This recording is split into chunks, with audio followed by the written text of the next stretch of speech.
욥기 18장 1절부터 4절입니다. 수아 사람 빌닷이 대답하여 이르되 너희가 어느 때에 가서 말의 끝을 맺겠느냐 깨달으라. 그 후에야 우리가 말하리라. 어찌하여 우리를 짐승으로 여기며 부정하게 보느냐. 울분을 터뜨리며 자기 자신을 찢는 사람아, 너 때문에 땅이 버림을 받겠느냐. 바위가 그 자리에서 옮겨지겠느냐. 아멘. 오늘 말씀 욥기 18장 1절부터 4절 말씀입니다. 욥기 18장 18장은 빌닷의 2차 변론에 관한 이야기고 19장은 그에 대한 대답입니다.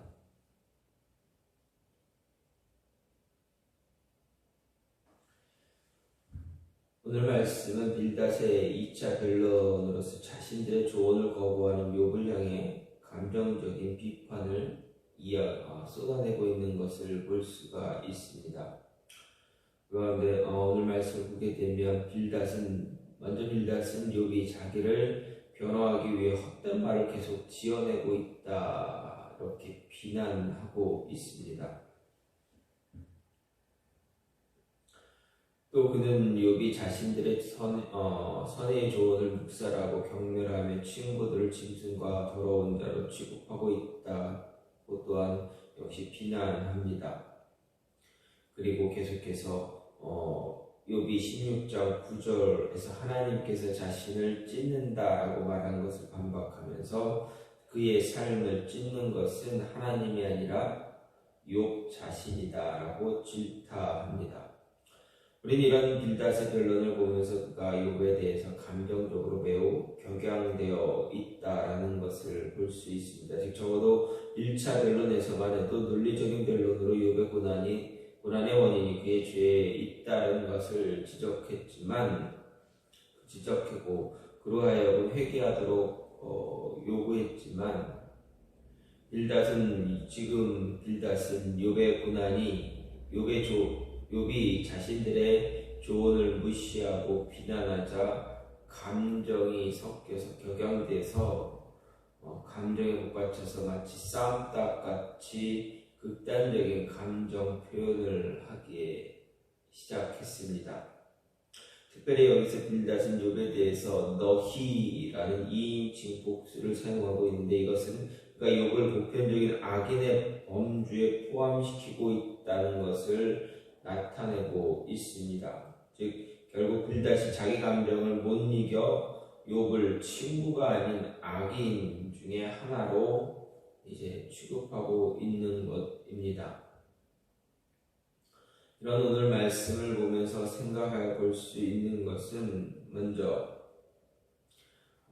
우리는 다른 사람의 말을 선입견을 가지고 듣지 말아야 한다라는 것입니다. 주변에 있는 사람들의 이야기들을 다른 사람들의 이야기들을 선입견을 갖고 듣지 말아야 합니다. 2절에서 빌닷은 욥을 향해서 너희가 어느 때까지 말을 찾겠느냐 깨달으라. 어느 때에 가서 말의 끝을 맺겠느냐 깨달으라. 이렇게 이야기합니다. 여기서 빌닷은 욥을 너희라는 복수를 사용하고 있는데 이것은 욥을 일반적인 악인의 범주에 포함시키기 위함이다라고 말씀드렸습니다. 그리고 찾겠느냐에 해당하는 단어 말은 덫을 놓다, 빠뜨리다 라는 의미를 가지고 있는 그런 말로 변명할 말을 찾겠느냐, 말들을 꿰어내겠느냐 라는 그러한 의미입니다. 즉 빌닷은 욥이 친구들을 향해 하는 말들을 단순히 자신을 변호하기 위해 계속해서 지어내고 있는 헛된 말들이라고 여기고 이제 더 이상 말하기를 그치라 이야기하고 있습니다. 그렇습니다. 욥의 말은 철저하게 거짓말로 이제 매도되고 있는 것입니다. 전날 욥의 말이 사람들에게 어떻게 받아들였는가 생각해보면 그의 말 한마디 한마디는 다 진리로 받아들여졌습니다. 노인이라도 그의 말에 이의를 달지 않았고 귀인들 역시 소리를 그 말 정도였습니다. 그러던 욥의 말이 지금 와서는 어떻습니까? 친구들에 의해서 모든 것이 다 거짓이다 라고 치부되고 있습니다.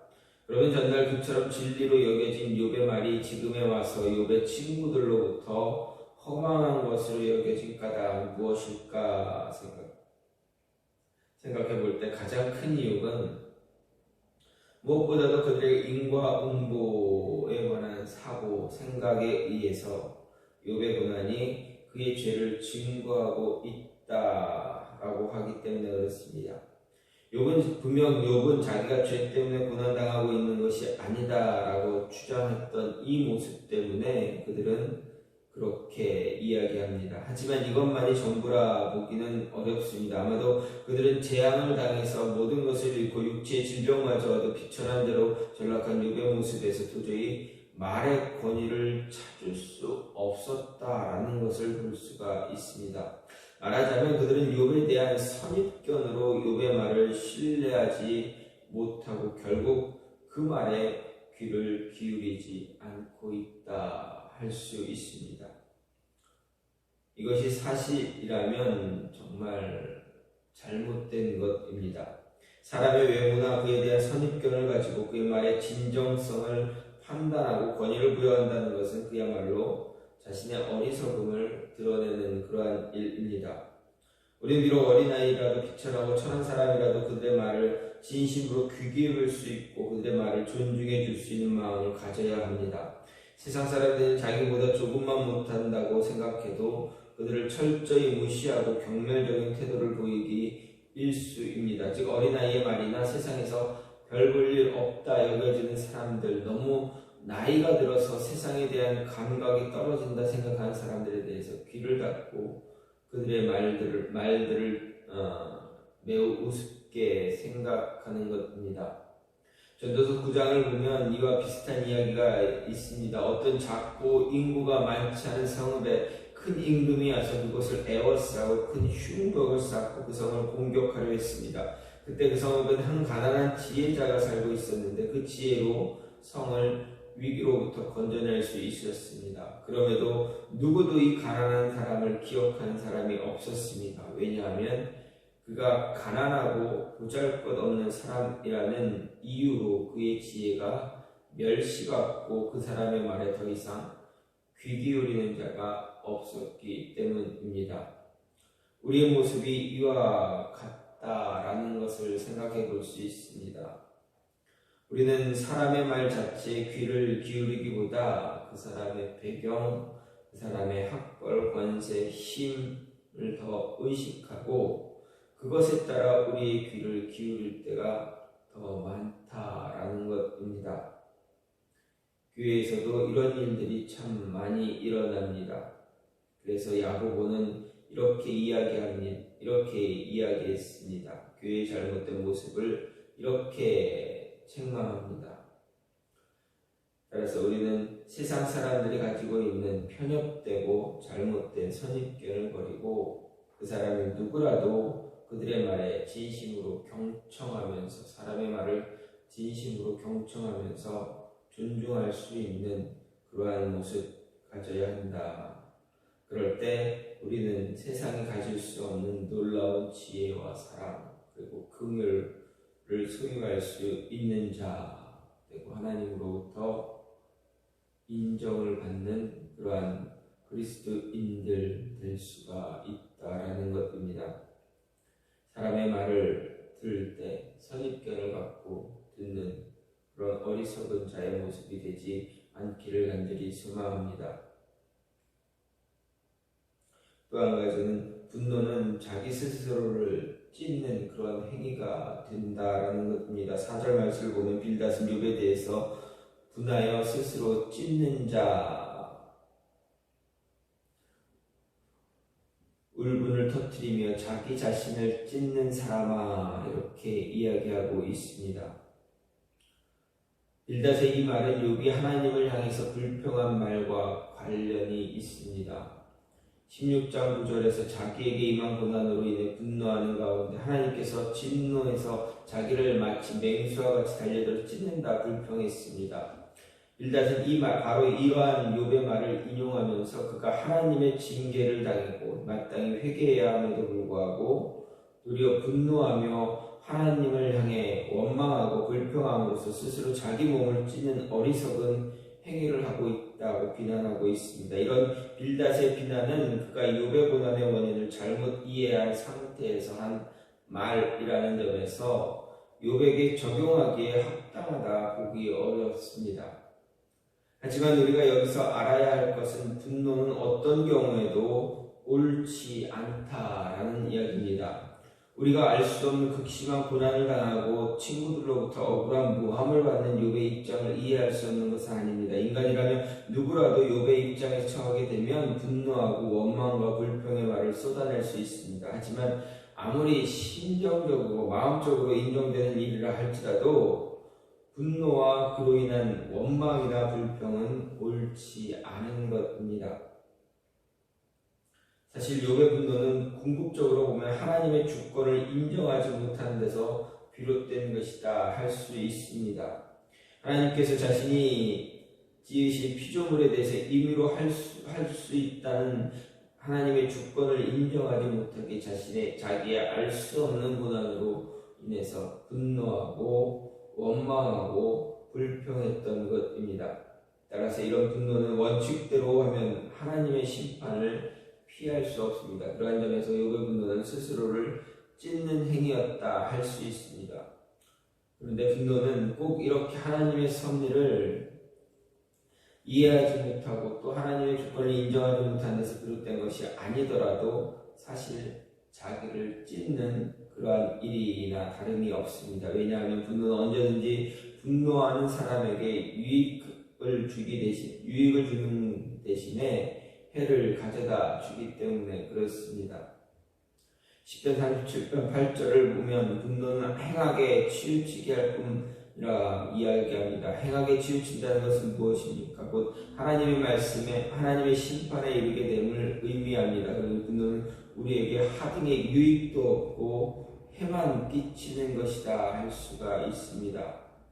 이러한 시를 또다시 성경에서 찾아본다면 대표적인 것은 가인의 분노입니다. 아벨을 살해한 그 분노, 하나님이 자신의 제사를 받아주지 않았다는 그 분노입니다. 야곱의 아들 시므온과 레위의 분노 또한 생각해 볼 수가 있습니다.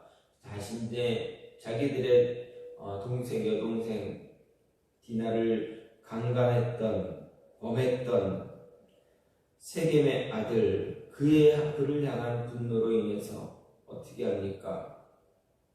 야곱의 저주를 받았어. 그들은 다 죽임으로 인해서 야곱으로부터 아버지로부터 저주를 받고 약속의 땅 기업 분배에서 죄되기도 했습니다.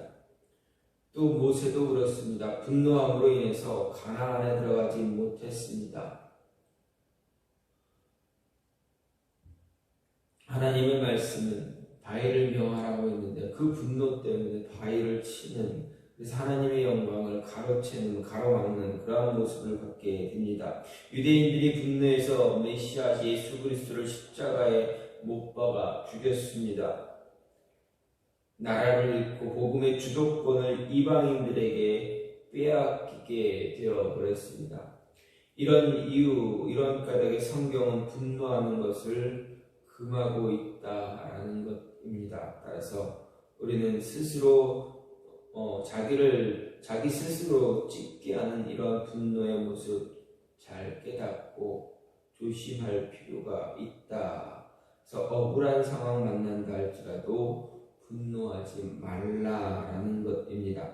모든 것을 하나님께 의뢰하고 온유한 마음을 유지할 수 있는 자 되어줘야 합니다. 오늘 말씀을 보면서 빌닷의 2차 변론의 이야기를 보면서 우리는 쉽게 분노하는 것 조심해야 한다. 그리고 다른 사람의 이야기, 선입견을 갖고 듣는 그런 어리석은 모습 갖지 말아야 한다라는 것 잊지 마시고 늘 조심할 수 있는 저와 여러분이 되기를 간절히 소망합니다. 이 시간 기도하기를 원하는 것은 하나님, 우리가 선입견을 갖고 누군가의 이야기를 듣는 어리석은 자 되지 않게 해달라고, 그리고 우리 안에 있는 분노를 조절할 수 있는 자들